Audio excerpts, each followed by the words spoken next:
Hello po, magandang araw po.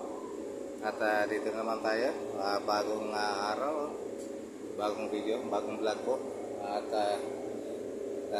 tulad ng sinabi ko nakaraan mga boss, ano muna tayo, adjust tayo dito sa ating pang second stage sa expansion valve. So ito yung problema pag pag malaki po yung yung ating second stage sa expansion valve. Doon sa loob mayroon pang expansion valve o kaya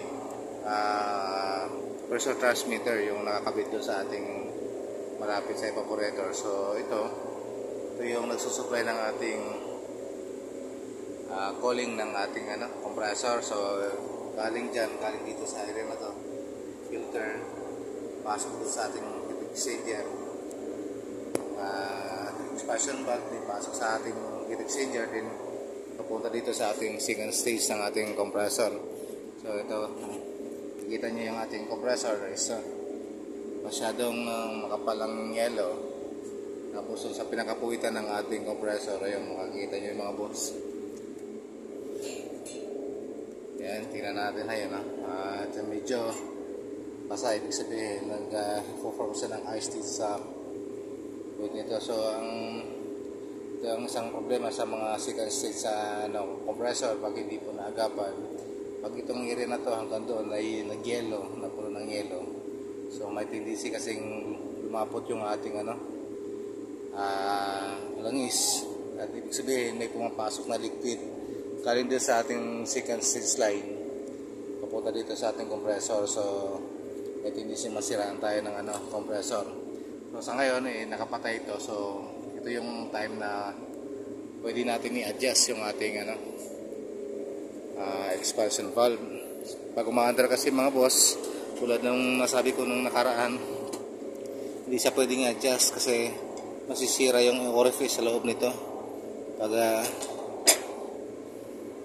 in-adjust po natin yan nang umaandar. So dapat pag nag-adjust po tayo, ito po ay patay. Yan, saka natin paandarin pag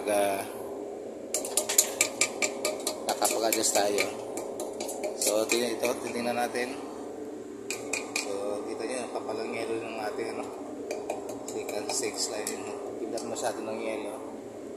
So ang gagawin natin, sasarado muna natin, then adjust tayo ng 2 bars natin kung kaya natin i-adjust dito masigip yung area.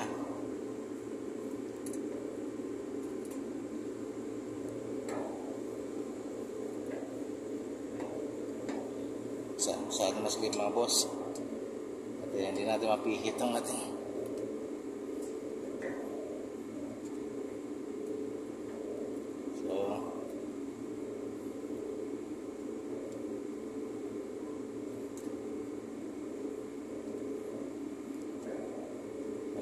malaki nga mga boss yung yung tugas ng ating expansion valve. So malaki ito, kaya tendency dahil sa pressure ng ating liquid line, so malaki yung mapasok mo sa ating liquid.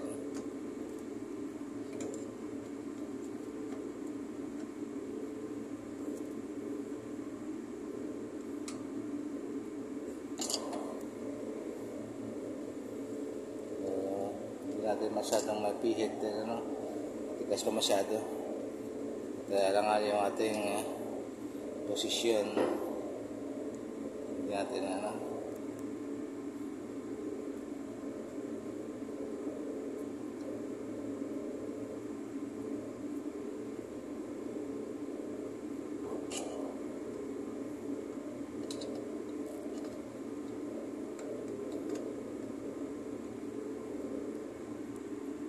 so palito lang mga boss ang pag-adjust. So close muna natin, saka tayo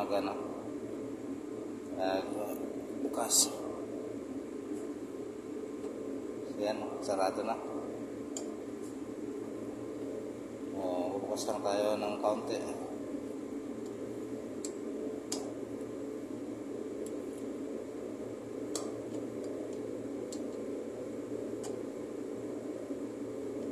Kasi yung kadalasang nag-encounter natin problema pag second stage ng ating compressor.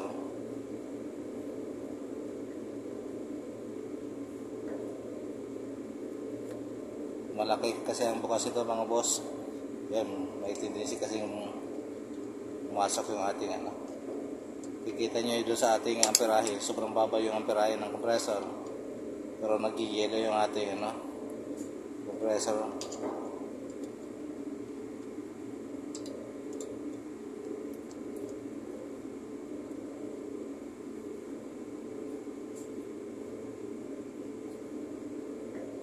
Ayun mga boss, ganun lang muna. So hanggang 2 bars lang o 1.75. So yan, alam muna yung adjust natin. So mamaya deposit muna natin, tapos mamaya panda rin natin. Tingnan natin kung ano ang magiging resulta do sa ginawa nating ano, adjustment. So sa lahat ng mga encounter ng ganitong problema, so ito po sa ano, yung sa second stage line, kadalasan ito po yung nagiging problema pag sobrang laki po ng bukas nito. So yun, magkakaroon ng problema yung ating ano, compressor. So makikita nyo, mag-yelo yung pinakapuwitan ng ating ano, compressor, tapos yung amperahe natin sobrang baba. Tulad dito, ang maximum nito ay 51 amperes. So nakukuha lang na ito ay ano, 32 hanggang 35 lang na amperes yung nakukuha niya. Ibig sabihin mababa kasi mas malakas ang pumapasok na doon sa kanyang ano, second stage line na refrigerant, instead na dito nang gagaling sa suction yung kanyang ano, yung kanyang hatak. So yun, pinakita ko lang sa inyo mga boss, baka sakaling makatulong sa inyo at baka nakaka-encounter kayo ng ganito. So subukan nyo dito sa ating expansion valve ng second stage line na mag-adjust. So hanggang dito po muna at maraming salamat po.